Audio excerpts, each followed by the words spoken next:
back-to-back complete games. First time in 24 years that has happened in the playoffs. Curt Schilling did it for Arizona in 01.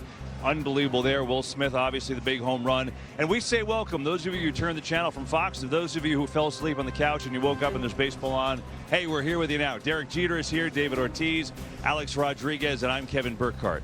And Derek, I know you felt like you maybe wanted to start the show with maybe a little mea culpa here from your side of things. Yeah, well, first of all, I just want to take this opportunity to admit that I was wrong, completely wrong. I thought Yamamoto would be effective, but I thought there was no way pitching against this Toronto team that he'd be able to throw a complete game. Especially looking back, he threw 23 pitches in the first inning. Right. The way he was able to navigate the team and throw 9 innings. Did anyone else here think he'd throw a complete game against the Blue Jays? Nope. I mean, I actually said in the pregame, I thought for Dave Roberts, a great day for him would be 3 pitchers, right? We talked about Yamamoto, Trinan, and then we talked about Sasaki for the close. But even better if it's one guy, and his name is Yamamoto. Listen, the less pitchers that touch the ball, the better it is. And I will tell you this, it's great to have baseball back. It's great to have starting pitching back, and it's exciting to watch. And I'm glad they're giving these guys ropes about, can you handle a guy for the 3rd time? Well, Yamamoto proved it. Tonight you can. I hope everybody accept your apologies, because to be honest with you, I know he was going to be filthy tonight. But people, you guys need to understand that for someone to pitch a complete game like this against this Blue Jay lineup, you need to have the greatest stuff in the game right now. I mean, Yamamoto was north, south, left, right. He wasn't giving in. I mean, this guy, I was telling my co-lead right here that when I was facing some of the Japanese pitchers, one thing I learned facing this guy, they don't give in, guys. They battle. They give you their best. It doesn't matter if you are on top as a batter or they are down as a pitcher. They always go for the best, and that's why Yamamoto pitched that complete game tonight. And I thought you picked Toronto to win. Huh? I thought you picked Toronto to win. No, I didn't. You did. I did? Okay, I was wrong. You guys didn't listen. Check tape. And you know the thing is he threw a complete game against a team that's hot. This is not a team that's been struggling offensively. This is a team that's been steamrolling people. Yeah. I mean, 1 through 9, they get on base, they make contact. We've been talking about it. Unbelievable. It's one of the best pitching performances I've seen in a World Series game. First time that the Blue Jays have gotten a complete game thrown against them all year. An absolute masterpiece, and Cap, you took the words right out of my mouth. I mean, this guy, you can make an argument that he's the most complete pitcher in the game. And I'll tell you why. It's not only the 6 pitches, it's not only that he can throw strikes, any pitch, any count, but he also holds runners on well. He's 1-1 to the plate, which means you can't steal on him. He also fields his position. He covers bases. I mean, I don't know what else you can say about this guy. That was a That a bat right there, say it all. I mean, we bloody, he working in with the splitter, with the fastball, and then dropped that nasty breaking ball on him. And I was like, man, this guy's on top of his game tonight. Yeah, I'm curious. Tell me, from superstar hitters, which you all are, tell me about the fact-finding mission which Yamamoto and Will Smith had to do against this team. Because we said it, all postseason, certainly yesterday. Blue Jays are so tough to strike out. They strike out the fewest of anyone. They make contact, hard contact. And we saw it on display last night. So early in that first inning, we're watching it together, and he's dropping the breaking ball you talked about. He's really mixing it up and kind of seeing their reactions. Derek, when you're facing a pitcher of that quality, how do you kind of feel each other out early in the game, and how do you think he did it and adjusted today? Yeah, I think you try to find one pitch, right, that you can hit. And you're hoping, when he's got 6 pitches, right? You hope he's not controlling all of them. He was throwing any pitch today in any count, and he was throwing them for strikes. He wasn't falling behind. He wasn't wasting pitches. He was going right at guys. So when you're facing a pitcher that has control of that many pitches, you just guess and hope you get one. But if you do get a pitch to hit, you can't miss it. But it's tough to make adjustments against a guy that has that repertoire of pitches to go to.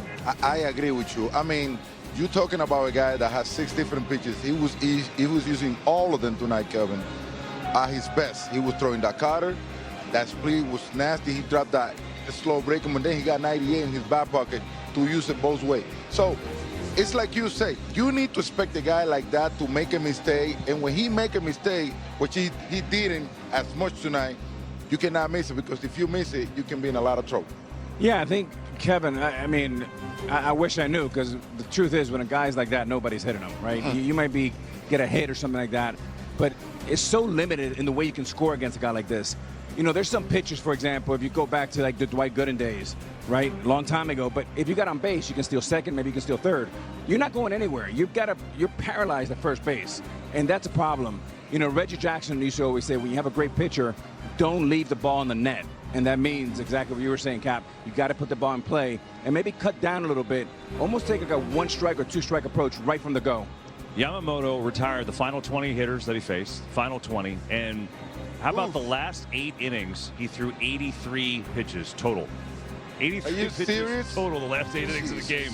Just absolute domination, amazing against one of the toughest lineups in the game that Yamamoto was able to do today. Meanwhile, he got the help from this Dodgers offense late. We told you about the Will Smith home run. We heard from him. Max Muncy checked in too, and he's with Ken Rosenthal. Max, nobody throws complete games anymore. Yoshinobu Yamamoto has thrown 2 straight in the postseason. What impresses you the most about what he's doing? He's just not letting anything get to him. You know, his last start, he had the leadoff homer and then ended up finishing the game. And then today, he threw 20, 25 pitches in the first inning. And then to be able to keep that pitch count under control and get through 9, it's just really, really impressive. You know, from what I've seen, there's nothing that phases him out there. He keeps his composure at all times, and he just thinks about executing his next pitch. Kevin Gossman, he threw you a variety of fastballs and splits. In the at bat when you hit the home run, 3 straight splits before you hit a fastball out. How did you solve him? You know, I don't know that I solved him. I think he just made a mistake, and I was able to take advantage of it. His splitter was really, really good today. You know, he was leaving it right at the bottom of the zone, just below. And, you know, when he's executing the split at the bottom, that's what makes the at-bat really challenging, because, you know, you can't just say, I'm away from him to get it up. If he's executing at the bottom, you have to get the swing off. And, you know, I think, like I said, for me, he just made a mistake, and I was able to get to it. Series tied 1-1 going back to L.A. Max, what have you learned in these first 2 games? It's gonna be a battle. You know, it's the World Series. It's gonna be a tough game every single night, and you know, we'll have a long flight back, have a recovery day, and we'll get back after it. Max, thanks a lot. Congratulations. Kevin, back to you. All right, Max, Kenny, appreciate it as always. Most home runs in Dodgers postseason history. How about Max Muncy, number 1? 15 of them, and just adding to the list. And obviously, he's had dramatic home runs before in the World Series. Certainly, get the Reds eliminate them. You're going to have to earn it. You're really going to have to earn it. These guys are calm. They're cool. They got a lot of confidence. They've been there. They've done it. It's impressive to watch. I mean, these are 2 teams that it's fun to watch. This is a fun series. I can't wait to get back to L.A. See, this is what made the Dodgers so good. You have a guy like Ohtani, my boy Mookie Betts, my boy Freddie Freeman, not hitting up yet, and they still win baseball game. I mean, they have so many ways to hurt you. They have so many ways to attack. And tonight, they coming out and facing Gausman, which is one of their aces, basically, and beating up on them, that will put them in a really good shape going back to L.A. and having their monster coming behind, Ohtani pitching, Glasnow haven't pitched yet. I mean, they go back to L.A. in a better shape, in a really good situation, and it seems like their bat are starting to heat up. You're right, Poppy. Kevin, if you allow me, I want to go back to Yamamoto for 1 point. I thought the biggest at-bat of the game was Yamamoto in the first inning against Vlad Guerrero Jr. The reason why is you're at home, the stadium's going crazy. They're thinking, here we go, we're going to be 2-0. And Poppy, the 3 of us are sitting there, the 4 of us, watching, and we're saying, he's going to throw this, he's going to throw that, he's going to... 3-2. He threw that slow breaking ball, 81 miles. I mean, we flinched. We flinched. We said, wait a minute. And what that does, fellas, the other 25 guys go, holy smokes. He did that to the king.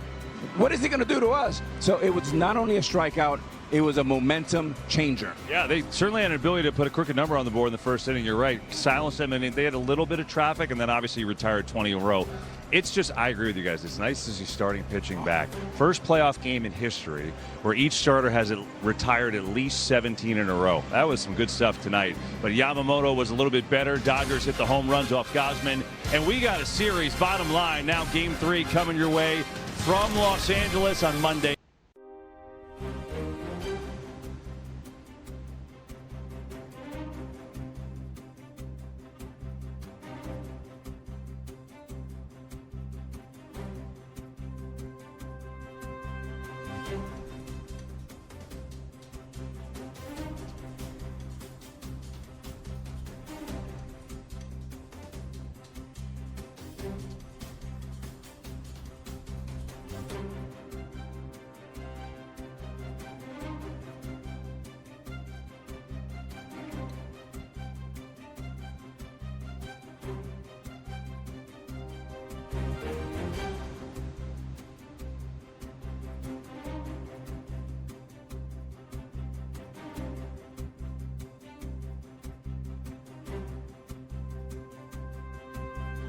you.